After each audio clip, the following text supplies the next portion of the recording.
নমস্কার বন্ধুরা, খুশি রয় ব্লগে আপনাদের স্বাগত। আশা করি আপনারা খুব ভালো আছেন। আজ বানাবো সর্ষে ঢ্যাঁড়স।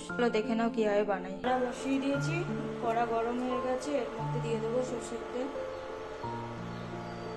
250 গ্রাম ঢ্যাঁড়স কেটে ধুয়ে নিয়েছি। ঢ্যাঁড়সের দুপাশ কেটে নিয়েছি, ঢ্যাঁড়স গোটা গোটা রেখে দিয়েছি। তেল গরম হয়ে গেছে, এর মধ্যে দিয়ে দেবো কেটে রাখা ঢ্যাঁড়স। নাড়িয়ে নিয়ে এর মধ্যে দেবো নুন, লঙ্কার গুঁড়ো, লেবুর রস,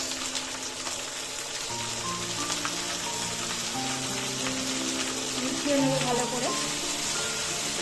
হালকা আছে ভালো করে ভেজে নেবো। বারবার ঢ্যাঁড়সটাকে নেড়ে দেবো যাতে পুড়ে না যায়। ঢ্যাঁড়সটা প্রায় ভাজা ভাজা হয়ে এসছে। ঢ্যাঁড়স ভাজা হয়ে গেছে, এবার এটা প্লেটে নামিয়ে নেবো।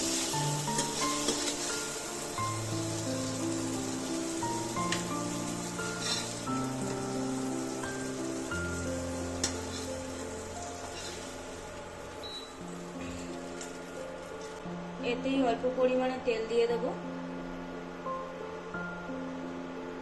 তেল গরম হয়ে গেছে, ফোড়নে দেবো কালো জিরে। এর মধ্যে দিয়ে দেবো কেটে রাখা পেঁয়াজ। পেঁয়াজটা তেলের সাথে ভালো করে মিশিয়ে দিয়ে এর মধ্যে সামান্য দিয়ে দেবো চিনি। চিনি দিয়ে দিলাম 1/2 চামচ। পেঁয়াজটা লাল লাল করে ভেজে নেব। পেঁয়াজ ভাজা হয়ে গেছে, এর মধ্যে দিয়ে দেবো কেটে রাখা টমেটো। পেঁয়াজের সঙ্গে ভালো করে মিশিয়ে নেব টমেটোটা। সামান্য নুন দিয়ে পেঁয়াজ আর টমেটোটা ভেজে নেব। চাপা দিয়ে দেবো। ঢাকনাটা খুলে নিয়ে দেখবো ভাজাটা কতদূর হলো। প্রায় ভাজা হয়ে এসছে। এর মধ্যে দিয়ে দেবো মশলা। এর মধ্যে দিয়ে দেবো 1/2 চামচ নুন। তোমরা তোমাদের পরিমাণ মতো নুন দেবে। দিয়ে দেবো 1/2 চামচ হলুদ গুঁড়ো। খুবই অল্প পরিমাণে দেবো লঙ্কার গুঁড়ো। 1/2 চামচ দেবো কাশ্মীরি লঙ্কার গুঁড়ো। মশলাটা পেঁয়াজ টমেটোর মধ্যে ভালো করে মিশিয়ে নিয়ে এর মধ্যে দেবো জল।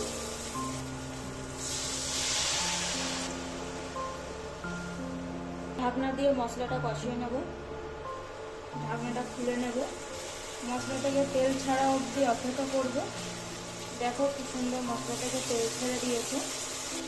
1/2 চামচ বেসন জলে গুলে রেখেছিলাম, এইটার মধ্যে দিয়ে দেবো। বেসন দেওয়ার কারণ কালারটাও সুন্দর আসে আর রেস্টুরেন্টের মতন টেস্ট হয় খেতে। এবার এর মধ্যে দিয়ে দেবো টক দই। 2 চামচ নিয়েছি, ফেটিয়ে রেখেছিলাম। ভালো করে মিশিয়ে নেব টক দইটা। এবার নাড়িয়েই যেতে হবে, তার কারণ বেসন দিয়েছি। বেসনের কারণে কড়াই না নাড়ালে কড়াই লেগে যাবে। যতক্ষণ না মশলা থেকে তেল ছাড়ছে মশলাটা ভালো করে নাড়িয়ে যেতে হবে। যখন তেল ছেড়ে দেবে মশলাটা কষানো হয়ে যাবে। অনেকটা হয়ে এসছে, দেখো হালকা হালকা তেল ছাড়ছে। মশলা থেকে তেল ছেড়ে দিয়েছে। বেসনের আর টক দইয়ের কাছে গন্ধটাও চলে গেছে। দেখো কি সুন্দর কালার চলে এসছে। একটু নাড়িয়ে নিয়ে এর মধ্যে দিয়ে দেবো ভেজে রাখা ঢ্যাঁড়স। মশলাটার সঙ্গে ভালো করে নাড়িয়ে নেব। ভালো করে মশলাটার সঙ্গে ঢ্যাঁড়সটা মিশিয়ে নিয়েছি, কিছুক্ষণ হতে দেবো। ঢ্যাঁড়স দিয়ে কিছুক্ষণ রান্না করে নিয়েছি। এবার এর মধ্যে দিয়ে দেবো জল।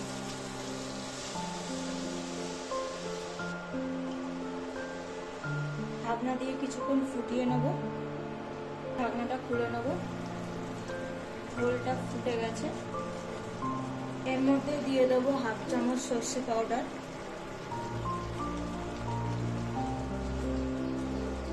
দিয়ে দেবো 2 চিড়ে রাখা লঙ্কা। প্রায় হয়ে এসছে। রান্নাটা আমার হয়ে গেছে। এর মধ্যে আমি দিয়ে দেবো কাঁচা সর্ষের তেল। তৈরি আমার সর্ষে ঢ্যাঁড়স।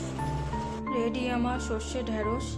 ভিডিওটা যদি আপনাদের ভালো লেগে থাকে তাহলে লাইক, শেয়ার, কমেন্ট করবেন। এরকম আরও ভিডিও পাওয়ার জন্য সাবস্ক্রাইব করবেন।